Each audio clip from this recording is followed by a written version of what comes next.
नमस्कार दोस्तों, एक बार फिर से आप सभी लोगों का स्वागत है अनअकैडमी पे। मैं प्रिंस चौधरी एक बार फिर से आप सभी लोगों के साथ आ गया हूं कि आपको, जैसा कि आप सभी लोगों को पता है कि हम लोग बात कर रहे हैं यूपी पीसीएस 2018 के एक सफल कैंडिडेट भरत पासवान सर से। तो हमने उनसे उनके प्री एग्जाम के बारे में, उनके एजुकेशनल बैकग्राउंड के बारे में सारी बातें कर ली हैं। आज हम लोग बात करने वाले हैं मेंस एग्जाम के बारे में कि उन्होंने मेंस एग्जाम की तैयारी कैसे करी हुई है, मेंस में उनका ऑप्शनल सब्जेक्ट कैसे क्या रहा, उन्होंने पेपर 1, पेपर 2, पेपर 3, पेपर 4 कैसे कैसे तैयारी की, कैसे उन्होंने मेंस के टाइम को मैनेज किया, राइटिंग स्किल को अपने उन्होंने कैसे डेवलप किया, ये सारी की सारी बातें हम लोग करने वाले हैं। तो सबसे पहले मैं आपको इंट्रोड्यूस करवाता हूं भरत पासवान सर से। सबसे पहले तो मैं भरत पासवान सर आपका स्वागत करता हूं अनअकैडमी के इस सेशन में। Thank you, thank you, thank you Prince ji. तो सर, आपने जैसे कि 2018 में 91वीं रैंक हासिल करी है और डिप्टी एसपी का पद हासिल किया है। 2017 में भी आपने नायब तहसीलदार का पद हासिल करा। तो सर, आपकी मेंस एग्जाम की स्ट्रेटेजी क्या रही, आपने मेंस एग्जाम की तैयारी कैसे करी? सबसे पहले मैं प्रिंस जी आपको बताना चाहूँगा कि डिप्टी एसपी जो संवर्ग होता है उसमें मैंने 91 रैंक है मेरी। और मेंस की स्ट्रेटजी के लिए मैं ये बताना चाहूँगा कि मैंने अपने नोट्स खुद के बनाए और कुछ जो नोट्स थे, हालाँकि आपको पता होगा कि 2017 और 2018 में काफ़ी डिफरेंसेस हैं मेंस में। 2017 18 18 का बताना चाहूँ आपको कि 17 का बताना चाहूँ? सर, आप 17 से स्टार्ट करिए, 17 का बताइए, फिर अच्छा, आप 17। 18 को बताइए, जिससे एस्पिरेंट्स को पता चले कि 17 और 18 में बदलाव क्या हुए, हाँ, दोनों हाँ। के पैटर्न में क्या बदलाव हुए।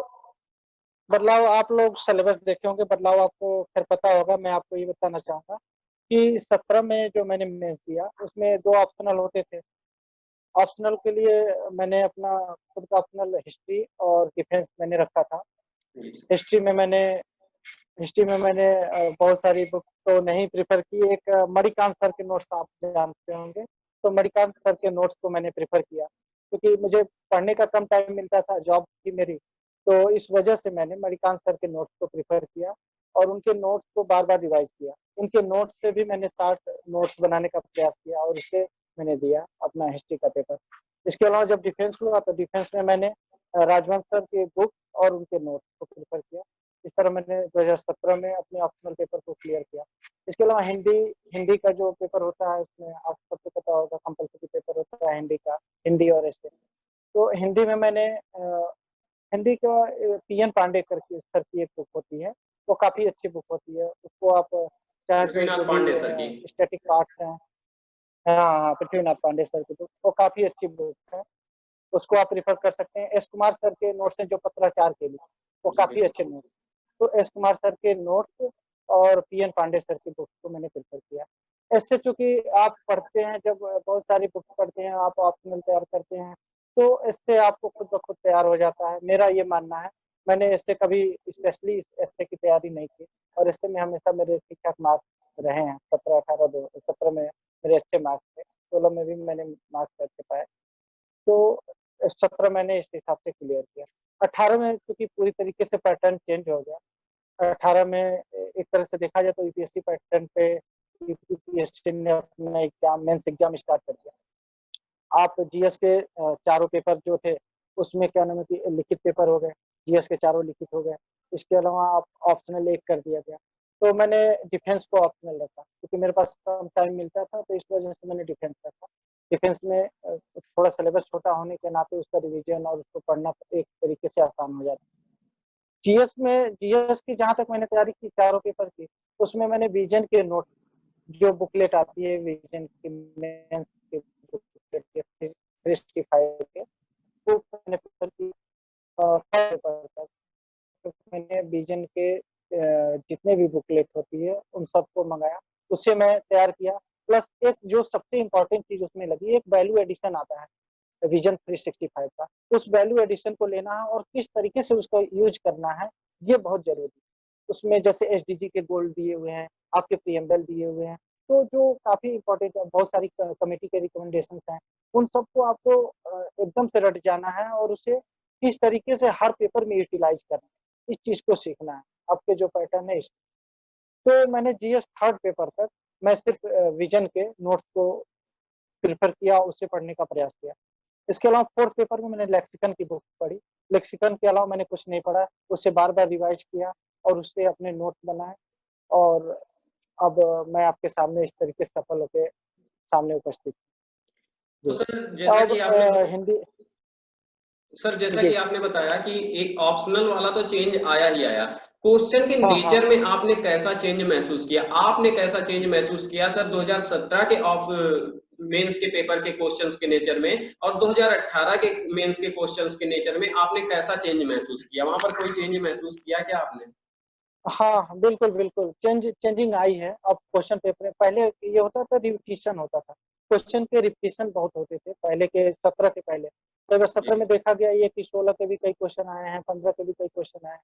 लेकिन मैं 17 में डिफेंस के बारे में आपको बता सकता हूँ। 17 और 18 के दोनों में क्या नेचर में चेंज आया कि 17 में वो एक बेसिक क्वेश्चन कि वो करंट से बहुत ज़्यादा रिलेटेड नहीं किए गए थे। लेकिन जो 18 में डिफेंस के क्वेश्चन आए, वो करंट से रिलेटेड जो करंट में चीज़ें आती थी, वो आई हैं, उन चीज़ों को रिलेट करके और बेसिक्स से उसको जोड़ा गया और इस तरीके से उसमें ऑप्शनल में चेंजिंग लाई गई। तो तो सर जब जैसे भी कि आपको खैर पेपर्स में जी। गैप बहुत कम, गैप तो मिलता नहीं है। जब आप मेंस का पेपर टाइम देने जाते हैं तो पेपर 1, पेपर 2, पेपर 3, पेपर 4 आपको ऐसे ही पेपर देने होते हैं सर।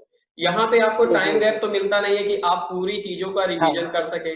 तो आपने सर पेपर 1 तक हाँ, तो हाँ, आपको ठीक ठाक टाइम मिल गया, लेकिन पेपर 1 और पेपर 2 हाँ। के बीच में जो गैप था उसको आपने पेपर 2 को कैसे रिवाइज किया? उस बीच में क्या आपने पेपर 2 नहीं को उस तरीके से? उस गैप के लिए आप कुछ भी ना छोड़िए, क्योंकि जब आप एक बार पेपर दे के निकलते हो, तो आपको कुछ बचता नहीं है आपके दिमाग में कि फिर मैं रिवीजन कर सकूँ और इतना टाइम नहीं होता कि खा पी के आराम कर लें और फिर मैं रिवाइज़ करें। तो उस गैप के लिए आप मैं सबसे सबको यही सलाह दूँगा कि उस गैप के लिए आप कुछ ना छोड़ें। अपने माइंड को पूरा कूल रखें, जब आप पेपर दे के निकलें तो कुछ ऐसी चीज़ खाएँ जो हल्का हो और आपका माइंड कूल हो। तो कूल रखें और चीज़ों को जाके आप अच्छा एक्सप्रेस कर पाएँगे। वरना अगर फिर से आप रिवाइज़ करने बैठ जाएँगे कि नहीं मैं गैप में रिवाइज़ करूँगा, तो एक जो प्रेशर क्रिएट होता है उस चक्कर में आपके क्वेश्चन छूट सकते हैं। तो पहली स्ट्रैटेजी आपकी ये होनी चाहिए मेंस 2018 से कि आप क्वेश्चन ना छोड़ें। क्वेश्चन अगर छोड़ते हैं तो आपको बहुत बड़ा लॉस होता है। तो क्वेश्चन ऐसा करें कि आप ऐसी फ्रेमिंग करें कि टाइमिंग ऐसी आपकी हो कि क्वेश्चन ना छूटे। एक आपका पहला ये होना चाहिए। रिवाइज़ करने के लिए आप उस गैप को ना चुनें कि मैं पेपर के बीच का जो गैप मिलता है मैं उसमें रिवाइज़ करूँगा। तो एक ऐसा आप पहले से टाइम टेबल बना के चलें कि आपकी सारी चीज़ें उस दिन तक क्लियर हों। बस आप जाएँ, पेपर दें और चले आएँ। रिवीज़न के लिए वो टाइम गैप को ना बिल्कुल सर। सर जैसे कि आपने बताया अभी तक आपने अपने सेल्फ नोट्स बनाए। तो सर क्या आपने प्री और मेंस के लिए एक ही जी, नोट्स जी। में चीज़ों को लिखा? नहीं, मेंस के लिए मैंने अलग बनाया लेकिन हालाँकि वो ये मुझे महसूस हुआ कि एक एक ही पास चीज़ें रहती हैं तो उसको रिवाइज़ करना आसान होता है। लेकिन मैंने दोनों को अलग-अलग नोट्स में तैयार किया था। हालाँकि मुझे बहुत सारी दिक्कतें तो नहीं आई अलग नोट्स होने से कुछ फ़ायदे भी मिले उससे। लेकिन अगर एक साथ अगर आप चीज़ें लिखते हैं क्योंकि अब ऐसा नेचर हो गया है कि करंट भी आप उसमें रहता है। थर्ड पेपर देखें तो पूरा करंट बेस है। तो आप कुछ चीज़ें थर्ड पेपर का अगर नोट्स बना रहे हैं, करंट पढ़ रहे हैं तो उन चीज़ों को आप कैटेगराइज़ करने का प्रयास करें। कि कौन-सा मेरा थर्ड पेपर में आ सकता है, कौन-सा सेकंड पेपर में हम यूज़ कर सकते हैं। तो ऐसे आप कैटेगराइज़ करने का जब करंट पढ़ रहे हो तो ध्यान रखें कि कैटेगराइज़ करने का प्रयास करें।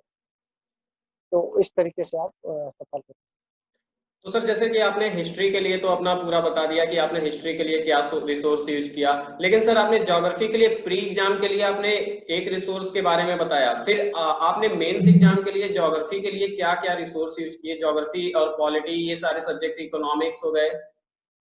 जी, जी। इकोनॉमिक्स में बताया कि आपने देखा होगा कि करंट करंट बेस होता है, थर्ड पेपर में जो आता है, वो करंट बेस होता है, चीज़ें होती हैं। तो करंट में मैंने आपको बताया कि विज़न के मैंने सारे जो सीरीज़ आती है, उसको मैंने मँगा लिया था। विज़न 365 के मेंस के जो आती है। जी। तो उसको मँगाया था, मैं उसी को रिवाइज़ किया। हिस्ट्री चूँकि मेरा तैयार था, तो फर्स्ट पेपर में मुझे बहुत सारी दिक्कतें हुई नहीं। और ज्योग्राफी के लिए मैंने उसी नोट्स को बार-बार पढ़ने का प्रयास किया। एक चीज़ जो मैं किया, मुझे मेरे माइंड में ये चल रहा था, क्योंकि ये पहली बार है, तो कहीं न कहीं ये यूपीएससी के क्वेश्चन कोई उठा के रखने वाला है। तो इस चीज़ को मैं अपने माइंड में रखा और मुझे इसका फ़ायदा भी मिला। बहुत सारे क्वेश्चन रिपीट किए गए फर्स्ट, सेकंड पेपर में, बहुत सारे क्वेश्चन रिपीट किए गए। यूपीएससी के पेपर को सीधे-सीधे उसमें रखा गया, तो इस चीज़ का मुझे फ़ायदा मिला। तो चूँकि मेरे पास टाइम कम था, मैं पढ़ नहीं पा रहा था उस समय, तो इस वजह से मैंने उसी पुराने क्वेश्चन पेपर को रिवाइज़ करने का प्रयास किया, उसको बार-बार उनके क्वेश्चन को ही लिखने का प्रयास किया, तो इसका मुझे फ़ायदा जी। तो सर जैसा कि आपने पॉलिटी के लिए बताया कि आपने एम लक्ष्मीकांत सर की बुक को प्रेफर किया, तो सर क्या ये बुक इनफ है प्री और मेंस दोनों एग्जाम के लिए? दोनों साथ में आप अगर दोनों के करंट लिए को यूज कर लें, अगर आप साथ में करंट को ऐड करके पढ़े तो? हाँ, तो स ये तो मोर सफिशिएंट है।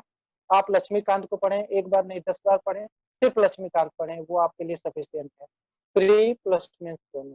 मतलब कि आपका जो नेचर है एस्पिरेंट्स मुझे को लगता बहुत ज्यादा रिसोर्सेज की तरफ भागने की जरूरत नहीं है। मेंस एग्जाम के बारे में अगर पॉलिटी के नजरिए से हम लोग बात करें तो लक्ष्मीकांत सर की बुक आप प्री के लिए भी पढ़िए, मेंस के लिए भी करंट यूज करके लक्ष्मीकांत सर की बुक का ही आप यूज करिए। सारे एस्पिरेंट्स के लिए ये मैसेज है।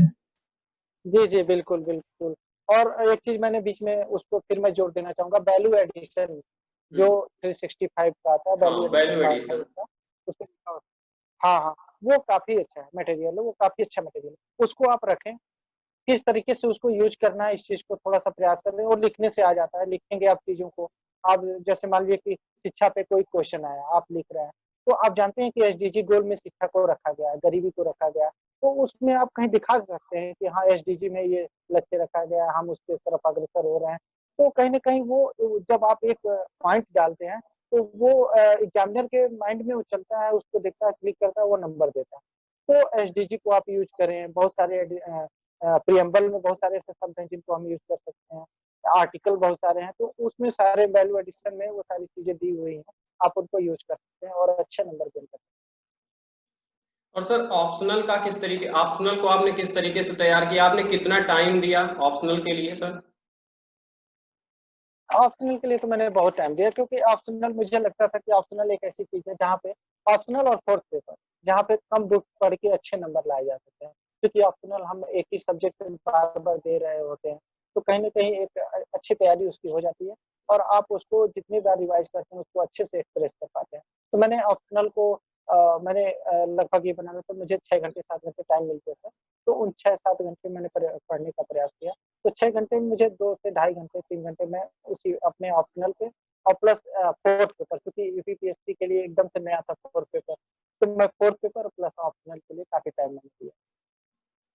और हिंदी और ऐसे ऐसे के लिए तो मैंने आपको पहले बताया कि ऐसे के लिए मैंने जी, जी, कभी जी। टाइम नहीं दिया है और बिल्कुल। ना मैं लिखा नहीं हूँ कभी। तो मैं सर डायरेक्ट एग्ज़ाम में ही जाता एक सबसे बड़ा क्वेश्चन सर जो कि ये है जी। कि आप जॉब में रहते हुए आपने लगातार 2013 से ही आप परीक्षा आप दे रहे हैं यूपीपीसीएस की, और तब से ही आप जॉब में भी हैं, कहीं ना कहीं गवर्नमेंट जॉब में भी आप हैं। जी, जी। तो सर ये आप टाइम का मैनेजमेंट किस तरीके से करते थे, किस तरीके से आप टाइम को मैनेज कर पाते थे, आप तैयारी के लिए और जॉब दोनों चीजों को साथ में कैसे मैनेज करते थे? प्रिंस जी मैं आपको बताना चाहूँगा कि एक आपके दिल में आग होनी चाहिए। जी। अगर आपको लगता है कि मैं जिस रास्ते पे चला हूँ, उस रास्ते को मुझे प्राप्त करना है, तो कहीं न कहीं आपके दिमाग में ये चीज़ें चल रही होती हैं और वो टाइम निकल ही जाता है कि हाँ, मैं अब मुझे तैयारी करनी है, इतने टाइम तैयारी करनी है। तो एक अच्छा-सा हालाँकि शुरुआती दौर में मुझे काफ़ी दिक्कतें आई, मैंने आपको बताया कि 14-15 मेरा पीटी नहीं हुआ।